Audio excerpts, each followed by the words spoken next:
The moment the plane touched down at Ministro Pistarini de Ezeiza Airport in Buenos Aires, Joachim von Hartmann knew in every fiber of his being that he was home. It was almost as if his heart and soul, and even his body, knew it. He had left as a boy of 17, 25 years before, when he'd moved to France with his mother and new French stepfather. 8 years later, he went to England on a lark, which turned into a worthy career for the past 17 years.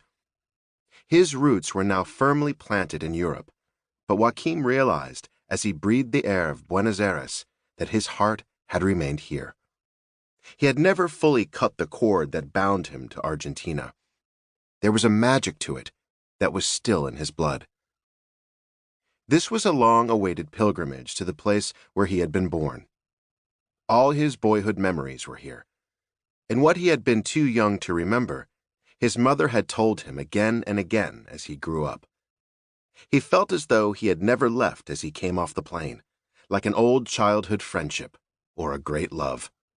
Both his name and his tall, thin, aristocratic looks, with blonde hair and blue eyes, were familiar in Argentina.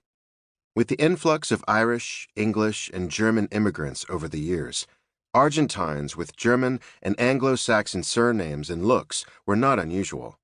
On his mother's side, all of Joachim's ancestors were German, originally from Bavaria and later from Berlin. His father, whom he never knew, had been from a distinguished banking family in Argentina. He had died when Joachim was less than a year old, and the rest of his father's family had died within a few years, so Joachim never knew them either.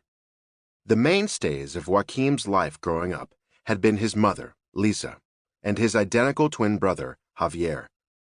Joachim had a special relationship with his brother because they were twins. He felt at times as though they were two halves of the same person.